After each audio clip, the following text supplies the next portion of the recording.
नमस्कार, स्वागत है आप सभी का आपके अपने चैनल अमन एस क्लासेस में।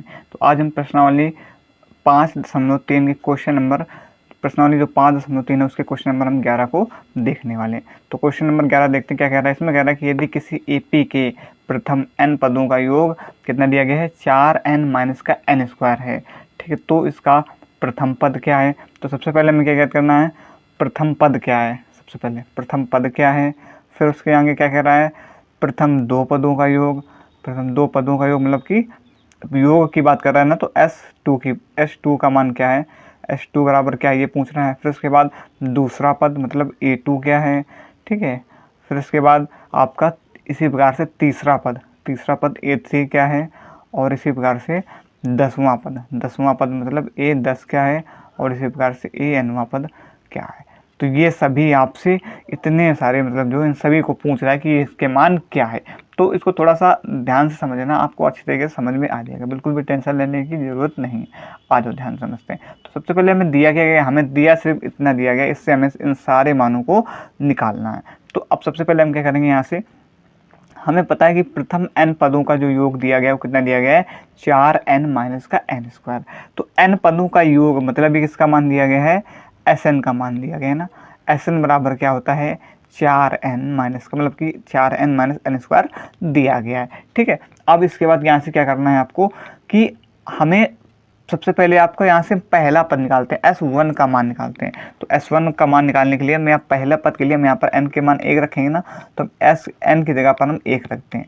तो यहाँ से हमें क्या मिलेगा 4 इंटू n का मान 1 माइनस का 1, ठीक है। 4 में से 4 एकम 4, 4 में से 1 जाएगा 3।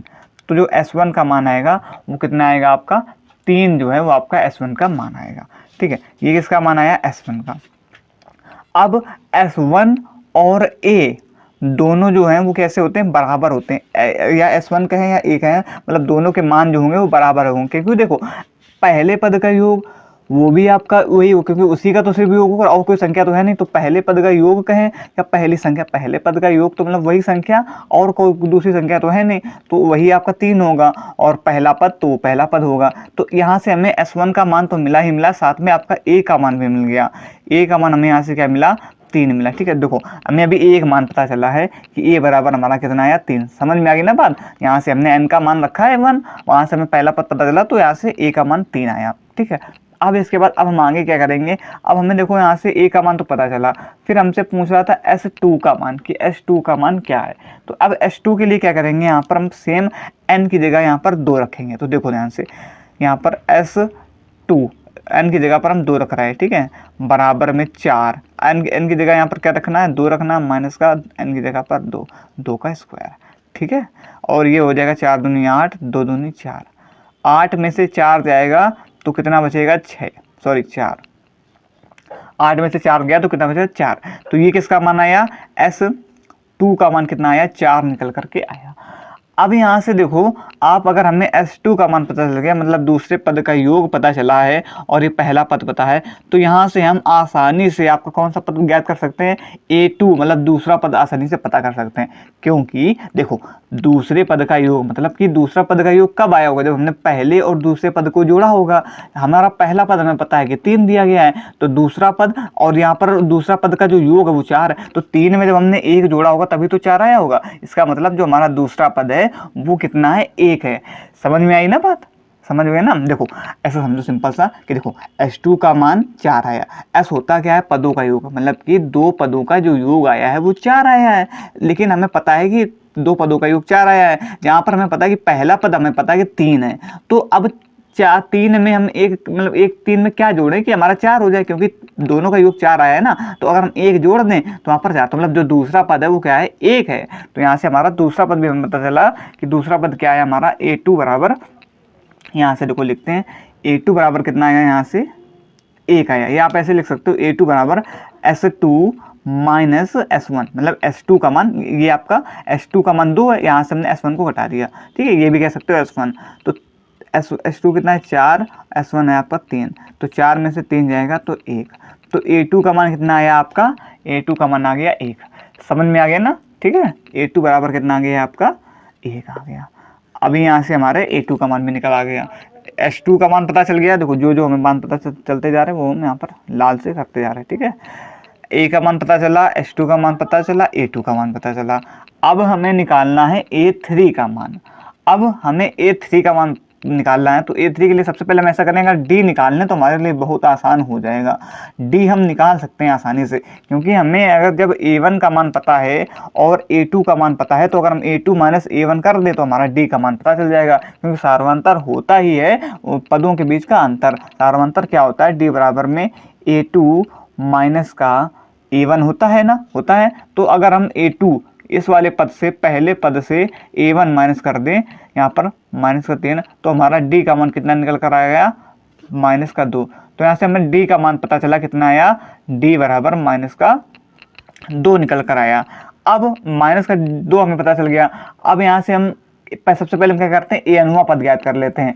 तो D का मान पता, अब हमें आसानी होगी कि हम a अनुमा पद आराम से an कौन से सूत्र से ज्ञात कर सकते हैं? a प्लस में n-1 इंटू डी के सूत्र से आसानी से ज्ञात कर सकते हैं। तो उसी से हम ज्ञात करेंगे। यहाँ पर क्या लिखेंगे कि आपका a अनुमा पद ज्ञात करने के लिए a अनुमा पद के लिए सूत्र लगाएंगे, an बराबर a प्लस में n-1 इंटू डी, ठीक है। एन पद के लिए यही तो होता है। देखो एन का मान भी हमें ज्ञात करना है ना, तो देखो ध्यान से। अब इसके लिए हम यहाँ पर क्या करेंगे कि an बराबर में a का मान हमें पता है कितना है, हमारे पास 3 है, मतलब पहला पद, और n का मान पता नहीं है, और d का मान कितना पता है? माइनस का 2 दिया गया है ना। अब इसको हल करेंगे, 3 प्लस का 2 का करेंगे अंदर गुणा, तो ये हो जाएगा माइनस का 2n, और ये माइनस माइनस प्लस, तो प्लस का 2, 3 और 2 हो जाएगा 5, तो 5 माइनस का 2n, 5 माइनस का 2n, ये किसका मान आया? ये an का मान आया। ये किसका मान आया? आपका an का मान। इसे लाल से कर देते हैं क्योंकि ये भी हमसे पूछा है। an का मान हमने क्या निकाला? 5 माइनस का 2n निकाल लिया ना। यहाँ से इतने तक, यहाँ तक हमने आसानी से मान निकाल लिया। अब हमें किस किस के मान बचे हैं निकालने के लिए?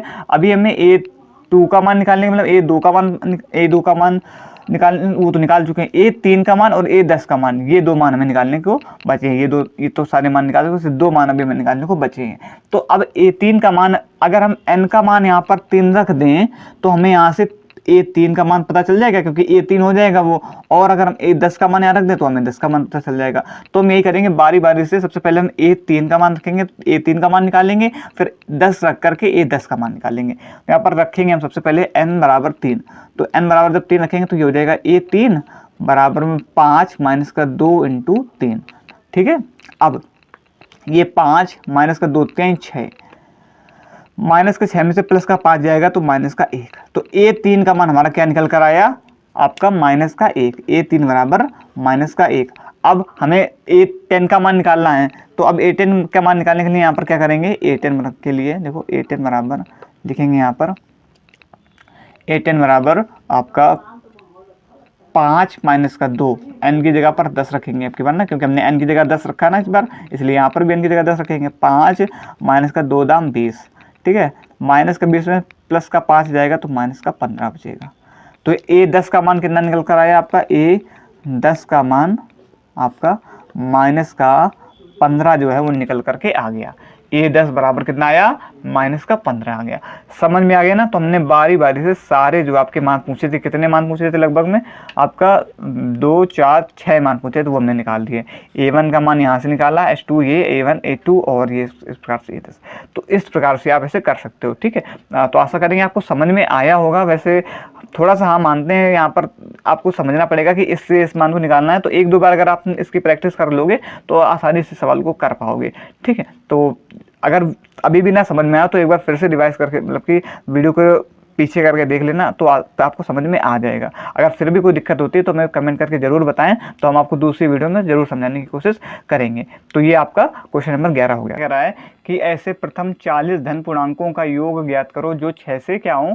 आपके विभाज्य हों, ठीक है। तो देखो 6 से विभाज्य, तो 40 धन पूर्णांक, तो सबसे पहला आपका 6 ही हो जाएगा। एक हो जाएगा आपका क्या? 12 और 18, ठीक है। और 6 चौको 24, 6 पंचे 30, ठीक है, 6 पंचे 30, और इसी प्रकार से आपका 36। इस प्रकार से आपके ये धन पूर्णांक होते चले जाएंगे, ठीक है। इस प्रकार से आपका 40 धन पूर्णांक तक जाना है ना, तो इस प्रकार से आपका मतलब जाते चले जाएंगे। तो अब यहाँ तक जाएंगे, हमें क्या 40 धन पूर्णांक निकालना है ना, तो जो 40वां आएगा वो 6 का मल्टीपल होगा ना, 40 गुणा में 6 करेंगे तो आपका वो कितना आ जाएगा, वो लास्ट वाला जो 40वां आएगा वो 240 आ जाएगा। क्या आ जाएगा, लास्ट वाला 240 आ जाएगा। ठीक है, क्योंकि देखो 6 से आप करते चले जाओगे, जब 40वां पद निकालोगे तो 240 आ जाएगा। अब यहाँ से देखो हमें क्या ज्ञात करना है, तो पूर्णांकों का योग ज्ञात करना है। 40 धन पूर्णांकों का योग मतलब SN का मान जो है वो हमें ज्ञात करना है। तो यहाँ से हमें पता है कि A का मान 6 निकाल लेंगे, यहाँ से A का मान 6 हो जाएगा पहला पद, और D सार्वंतर भी पता चल जाएगा, क्योंकि अगर 12 में से 6 घटा दें तो आपका 6, क्योंकि A2 - A1 होता है, या आप अंतर भी देख सकते हो, 6 का सब जगह अंतर है, तो D का मान भी 6 हो जाएगा। फिर अगर हम N बराबर देखें तो देखो पद कितने, प्रथम 40 पद है ना, यहाँ 40 पदों तक जाएगा ये, तो आपका n बराबर भी आपका क्या आ जाएगा, 40 आ जाएगा। ठीक है, फिर अब यहाँ से हमें क्या निकालना है, SN का मान निकालना है। तो SN बराबर सूत्र लगाएंगे कौन सा, n/2, और यहाँ से देखो हमें AN कहें या L कहें, इसका भी मान पता है, 240 दिया गया है, लास्ट पद है ना ये 240, तो n/2 और क्या होता है A + में L। ठीक है, और जब हमें अंतिम पद पता हो तो हम ये वाले सूत्र से कर सकते हैं आसानी से, L कहें या AN, बात एक ही है। फिर यहाँ से देखो SN बराबर, n का मान कितना है हमें पता है 40 है, बट्टे में 2, और A का मान कितना दिया गया, 6 दिया गया है, और L का मान 240 दिया गया है। तो हल कर लो इसको, 2 से कट जाएगा, ये 20 हो जाएगा, और ये आपका 246 हो जाएगा। ठीक है, 240 और 46 करा लो गुणा, 246 गुणा में 20 करा लो, 0 का 0 हो जाएगा, और 2 × 12 के 2, हाथ से लगेगा 1, 2 चौको 8, 1 9, और 2 दूनी 4, तो आपको कितना आ जाएगा, 49/20 जो है इसका आंसर आ जाएगा। आंसर कितना आ गया, 49/20। ठीक है, तो जब आप 40 धन पूर्णांकों का योग ज्ञात करेंगे, जो 6 से विभाज्य होगा, तो कितना आएगा, 49/20, यही इसका आंसर हो जाएगा। तो आशा करेंगे समझ में आया होगा। धन्यवाद, जय हिंद।